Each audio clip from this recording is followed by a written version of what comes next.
Welcome to From Caving In to Crushing It, the podcast for those who find themselves immersed in adversity and choose to write their story instead of having others write it for them. I'm Drew Deraney, and I'm your host. Oscar, it's good to see you, my friend. It's always good to see you, Drew. Yeah, this is great because, we've gotten to know each other for probably about the last 3 years, and we've been bumping into each other in all different areas, whether it was when we were master networks together or relax teams and whatnot.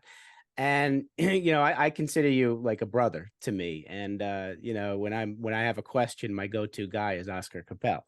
So I wanted you on for a variety of reasons. As the audience knows, I bring men or women on who have gone through challenging times in their lives and have made a decision not to retreat from adversity and instead really use that adversity to make them a stronger individual and allow them to really help others. And you've done that in many, many different ways.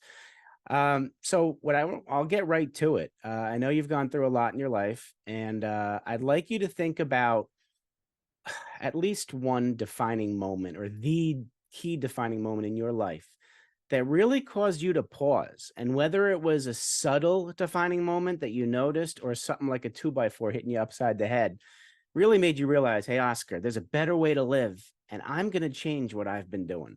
So if you could share that with us, we'd really appreciate it. Sure. And that it's not hard to figure out that moment because it happened just a few years ago. I was a dental technician working in the field over 30 years. I had the chance to run a lab down in Costa Rica, for 5 years. It was really good. Unfortunately, when we came back to the U.S. and the owner passed away and his wife took over, and she was the bookkeeper, and she was a really good bookkeeper, which is if you don't pay your bill on time, we will charge you extra for the maintenance. Unfortunately, that caused us to lose accounts to the point where I'll remember it forever. It was a Sunday afternoon. I get a phone call from basically the new owner saying, "Hey, don't come in, don't come in tomorrow. We're closed." So I was used to that because we've had electrical problems, water problems, all sorts of stuff like that. And I said, "Okay, no problem. What's going on?" She says, "We're closed." I'm like, "What do you mean?" She said, "We're not working anymore. You no longer have a job." Oh, wow. So that point is, first it's like, well, hold on. I wasn't prepared for this. I was prepared for, retiring in a few years and everything going. And I basically got a head start on the 40 million people that lost their jobs during COVID, which is, you think you have a secure job until something happens. So at that point, I said, well, when your back's up against the wall, your next step is forward. So I said, what can I do to, join into the gig economy? Because everybody was having side hustles that produce some income. Right. And I said, I have to do that because after, over 30 years of being in the dental business, I really had no other skills. I didn't have bookkeeping skills. I didn't have computer skills. I didn't have office skills. Like, all right, no problem. I'll just transfer over, and one of the reasons we were in Costa Rica is we were getting a lot of competition from one-man labs. So the big labs had disappeared. Wow. So that not only did I not have a job, I didn't have an industry to go back to. Wow. And you were living in Costa Rica. What year was this? Was this right before COVID? Well, I was living in Costa Rica, and then unfortunately we got so big that Costa Rica couldn't they couldn't supply us with the raw materials. Okay. In the dental lab, you need a lot of raw material to produce even one little crown. Sure. So we had to close up there and come back to the U.S. And then he started, outsourcing, kept some stuff in-house. But at that point, it was, it was working nicely until he passed away. Yeah. And then it just started. Got it. And I think one thing I could say is, if you're in a if you're in a job and you see the writing on the wall, believe it. Mm, We try to rationalize, well, this isn't going well, but it's going to get better. And, mhm. deep down inside, it's not happening. And Right. you kind of lie to yourself. Right. I understand that. So that was the defining moment where I said, all right, I have to work for myself. Mhm. I have to find something that I can do for myself. And that's one thing I would say to people, get that side hustle going, get whatever it is that you can going. Because we're in the gig economy now. Everything's online. You can do whatever you want. Right. Get that plan B going. Mhm. So let's speak about plan B. Did you have a network? Did you have an idea where you were going to go, or do you have to start from scratch? I basically had to start from scratch. Mhm. What I what I realized was um, I had been I had been a customer with Legal Shield and ID Shield for years. Okay. Got my will done, got all this stuff done. I had them write a what I call a motivational letter to Toyota, Right. and got $500 back that they had told me, there's a door, don't let it hit you on the way out, type of thing. And found out the great thing it is to have a law firm on your side. And I said, I used it. I know people that are using it. I think I'll be able to sell this and offer it to people so they can have the advantage of, again, having a law firm in your pocket 24/7. Right. Hey, So for those in the audience who don't know about Legal Shield and ID Shield, can you give like a basic 101 of what that organization is and does? sure, the best way to explain it would be Blockbuster versus Netflix, Okay. where your Blockbuster lawyers that have been around forever charge by the hour. Hmm. And Netflix comes along and says, hey, pay us a little bit every month and you can watch as many movies as you want. Same movies, same quality. Hmm. And that's what Legal Shield did. They're out in Oklahoma, and they contract one law firm per state. Okay. So you have a state specific giant law firm on your side. The one we have in New York is Feldman Kramer and Monaco, and they're great because Mhm. when we sent a letter to Toyota, their letterhead, and on the side of the letter is like 100 lawyers' names and their specialties. So the manager, like I said, who told me, there's a door, don't let it hit you on the way out. I got the call, Mr. Capel, we're sorry for the misunderstanding. Isn't that amazing So, how that can happen? to have that lawyer, and again, Hmm. people don't realize there are legal issues all the time. Yes. And and having that advantage is fantastic. And Okay. again, you're driving, you get into an accident at 2 in the morning, get a hold of that lawyer.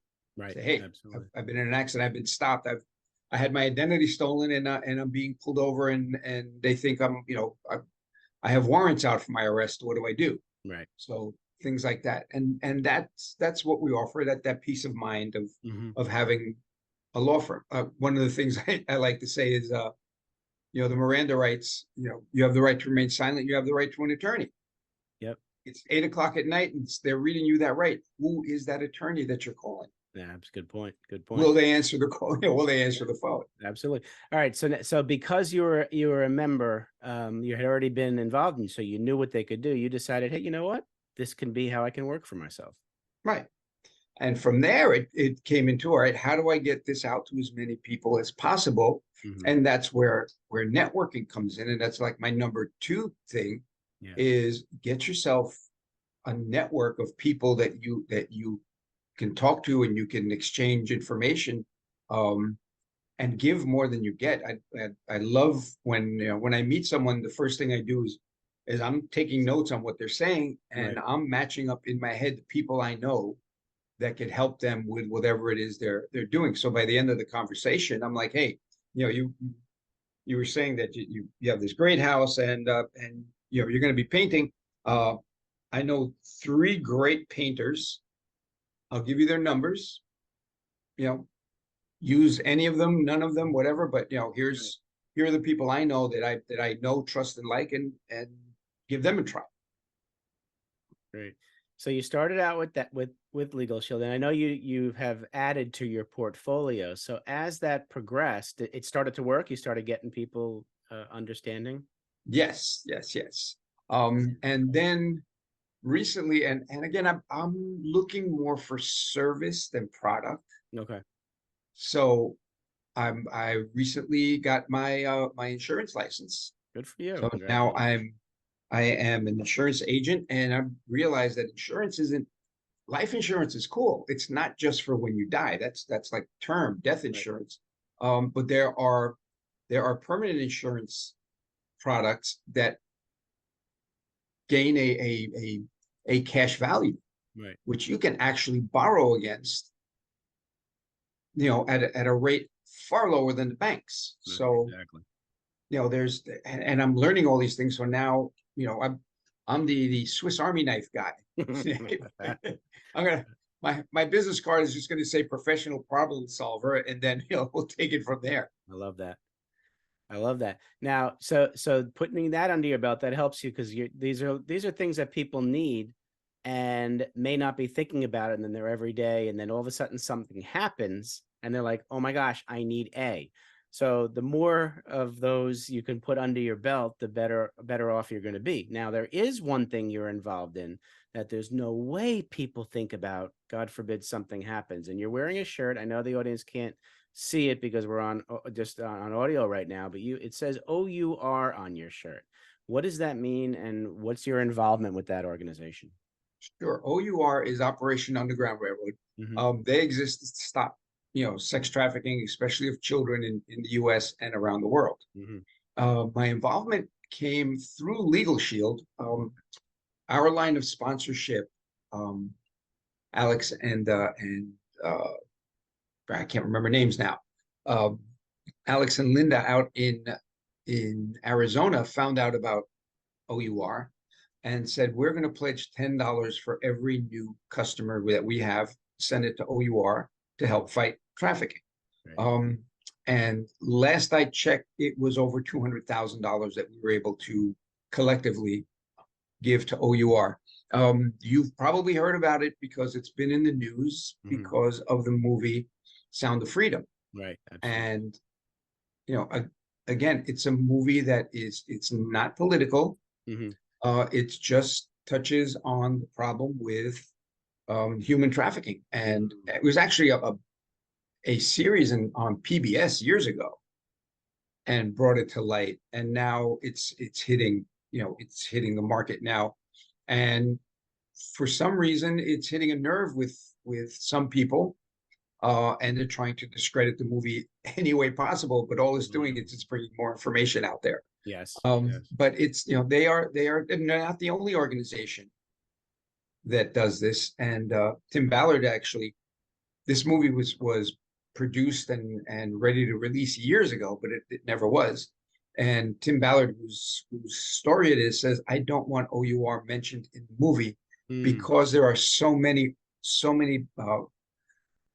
services out there that are doing the same thing. I don't want it funneled to one. Just Right. find the one that speaks to you and do what you can, volunteer time, money, or whatever.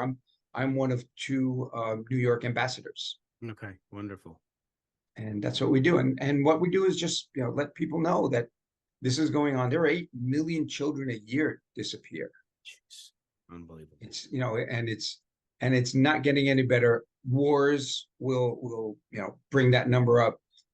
Border crossings bring that number up. Absolutely. All these things, we're getting flooded with it, and we are uh, gaining momentum in people and awareness. So, I'm proud to be part of it.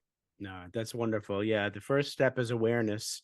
And then once you have that awareness and you're providing people with knowledge, we can guide them to who they can go to once once they're aware something's happening. I know this is pervasive, and I believe that the people who are fighting it are the people who are involved in it, obviously. Why else? I mean, with something like this, if those people have children, I would not understand why would they would discredit this. So Yes, you know. there And, are. and Tim Ballard used to be working Homeland Security, right?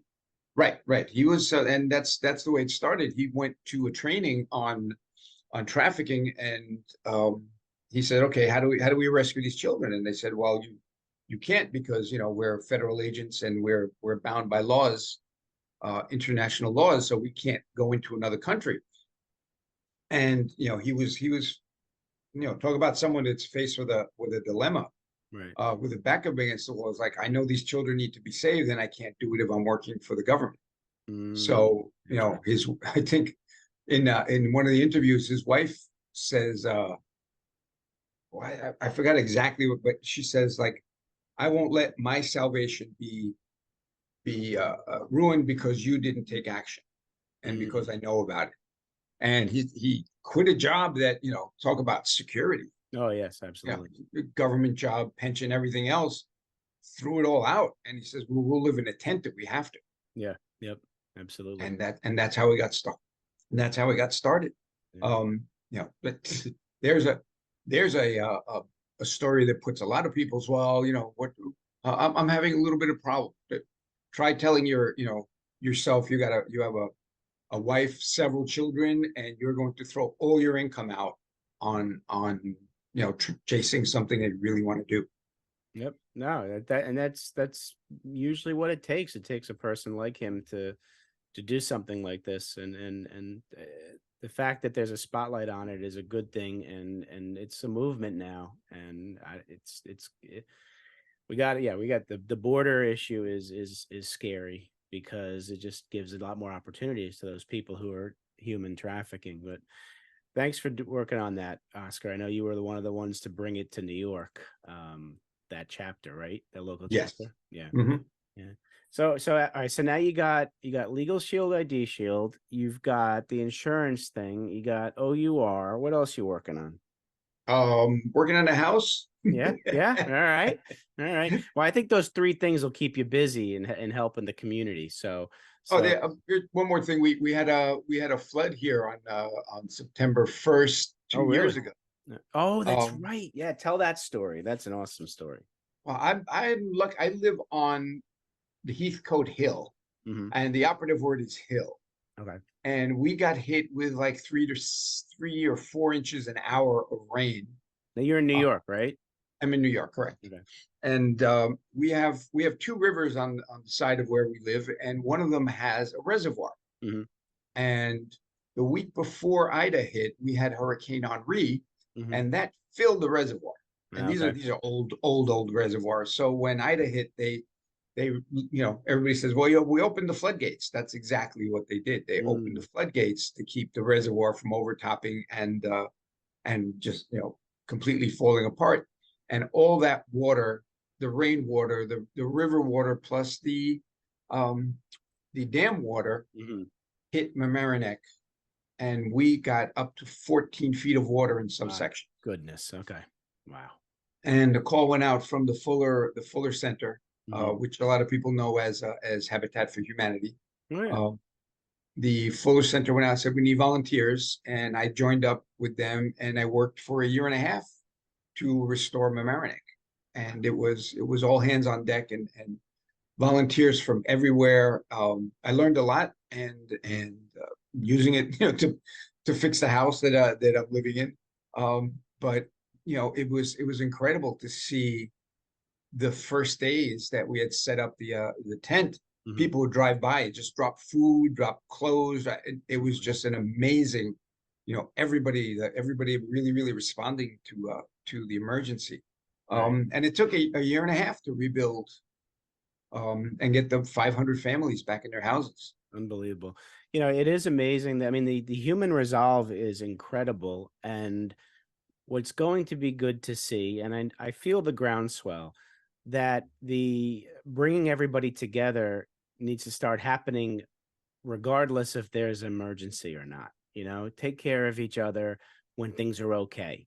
And I believe slowly that is happening because um, things have changed in this country. It was, since COVID, even during, and I thought COVID was going to unite this country, kind of like September 11th when the Right. terrorists came. I really thought it was going to unite us, and I think it was kind of planned to divide us. And we need to acknowledge that if that's the case, and we need to start putting us back together. And you're a big reason why we're being put back together. So I thank you for that, Oscar.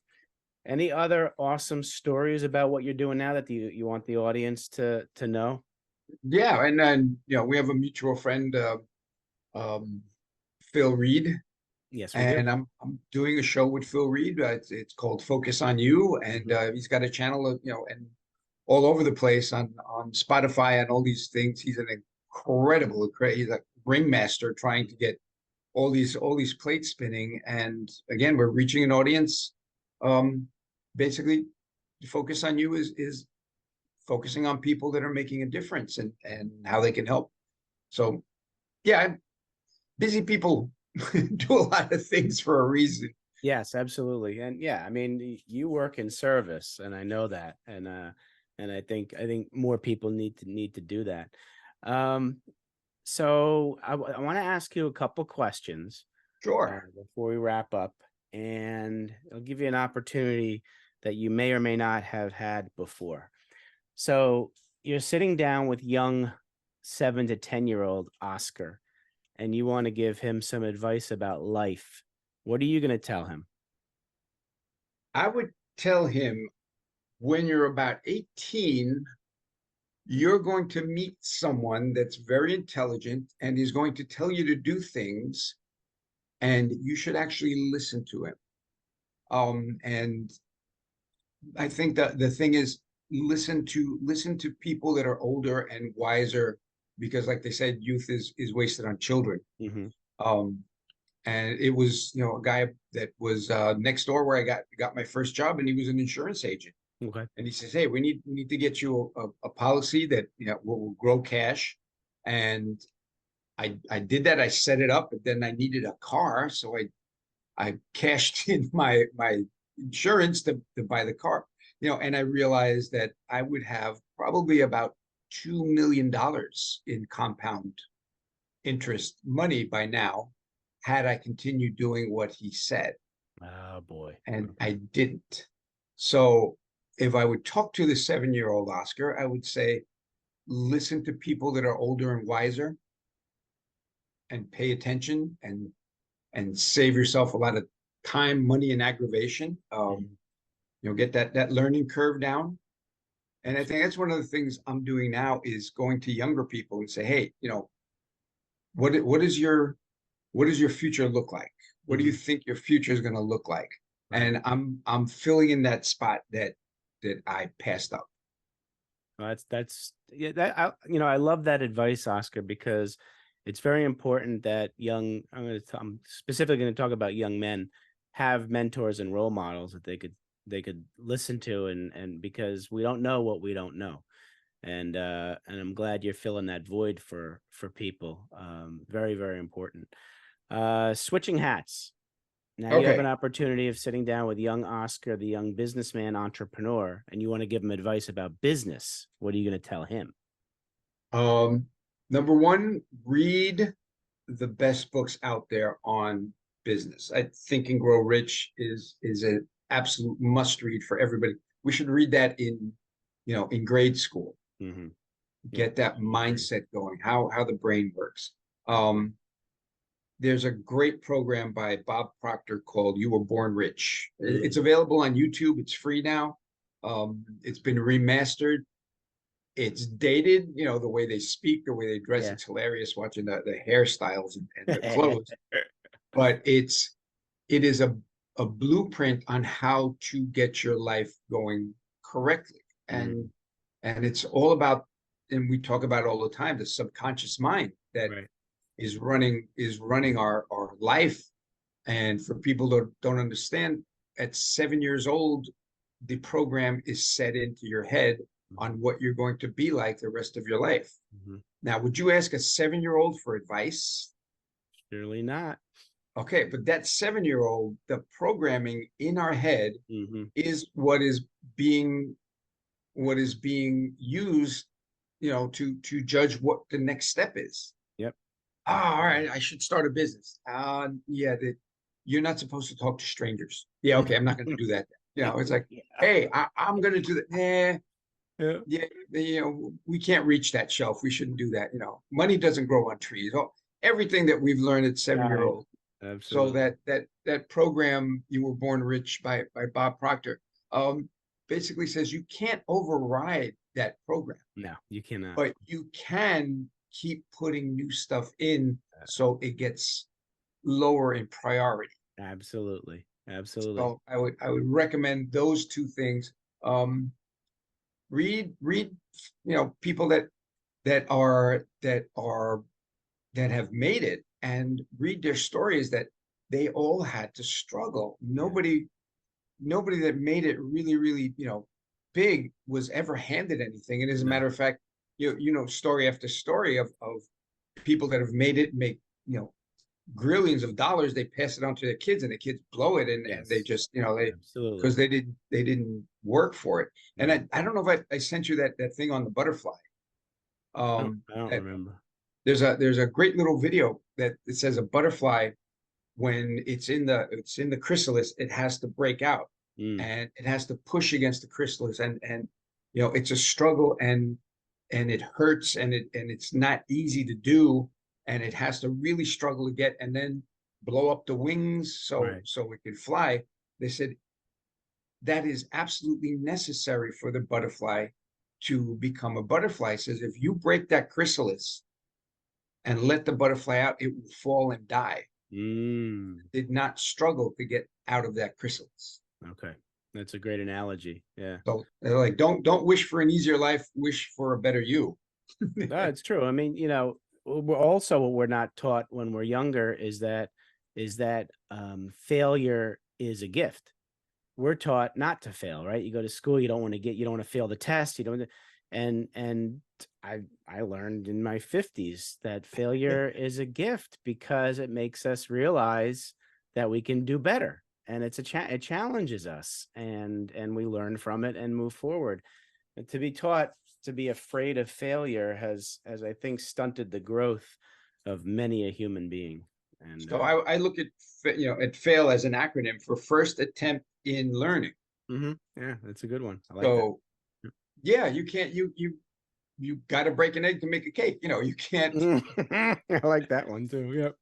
Absolutely. So Absolutely. yeah, it's and again, yeah, let's get back to that. We're taught not to fail. Why? Because the school system is set up for very obedient cogs in a Mhm. machine. Absolutely. So all of the things that make you unique is beat out of you as a child. So you can Absolutely. become a good obedient worker bee, and not yeah. And look at the guys that are self-made millionaires.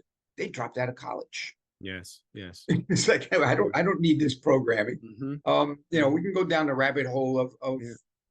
of how the educational system, um, you know, just creates robotic workers, and Oh, that's it. yeah. I mean, and it's true. I mean, and the audience, you can check the facts with what I'm going to say right now and make sure I'm right. And I believe I am. I was told and I read that it was like during the agricultural revolution. You had the farmers, really would learn how to make things better, and they were what we needed in the country. And then the industrial revolution came, and the engineers needed workers, and they didn't like that the farmers would make suggestions on how to make things better. So they said, well, we got to find a way to get them to raise their hand and just listen to us and do what we're told. And that's how our education system as we know it now was created. That's why hands have to be raised, because they force the farmers to raise their hands and speak when spoken to, and all of that. And I think that's when it all started, the education system. And you're right, critical thinking is taken away from us, and that's why I say, avoid compliance and complacency like the plague, because that robs us of the truth. And I'm glad, this is, I think that's one good thing that came out of COVID, because there's always a silver lining out of a bad situation. Many of us realized that we could we could recreate our brain Yeah. and reinvent Question ourselves. everything. Yeah, every 15 minutes we can reinvent ourselves. So yeah, yeah, don't believe what what you're told. look into it first. That's why I want you to check my facts, folks. Trust but verify, right? There we go. Well, Oscar, people now have learned the essence of Oscar Capel. They're going to want to reach out to you in many different ways with how they can. What's the best way to reach you? I know I'm going to put stuff in the show notes, and I really meant to promote you myself. I didn't want you to have to promote yourself, and I forgot to ask you beforehand. So, what's the best way to get to you? But my email is easy. It's info at oscarcapel.com, OSCARCAPEL.com. Phone number 646-578-7097. You can shoot me a text. If you call me first, I probably won't pick up the phone because there's 8,000 scammers out there that that's what I do. I make sure that doesn't happen. So if you call me first, I won't pick up. But if you text me, I will get back to you. Yeah. And another good thing is that you guys can go look at the website for, for Legal Shield, also Right. at Operation Underground Railroad, learn about those organizations, and maybe that'll help you be able to formulate the questions you want to ask Oscar when you do get in touch with them. Yeah. Operation Underground Railroad is OURrescue.org. Mm-hmm. That's there. And again, my simple, ADHD brain wants everything simple. Mm-hmm. My website is oscarcapel.com. Yeah, that's easy enough. Absolutely. Well, Oscar, I want to thank you for coming on. I'm grateful that we're friends and that we've been introduced and now we're in the same community. And, like-minded people who want to serve and help others, we need to unite and join forces, and we're doing that. And again, thanks so much for coming on, my friend, and thanks for being who you are. Don't stop, please. Thank you for giving me a platform and for being in your circle of friends, which is more important than even in circle of businesses. Absolutely. Well, you're like my brother, so thank you, sir, for being who you are. All right, everybody, take care of yourselves and be well. Thanks so much for listening. If you enjoyed the episode, please subscribe and give us a review to help others find it. I'd like you to answer this question. Are you living the life you want to live, or are you living the life others want you to live? I'd like you to think about that for a second, because I strongly suggest you live the life you want to live. If you want to learn more about what I stand for and my services and how I'm able to help many men get out of their own way, please go to my website at www.profitcompassion.com. Feel free to also email me at drew@profitcompassion.com. I'd love to have a conversation with you. Take care of yourself and choose to write your own story instead of letting others write it for you.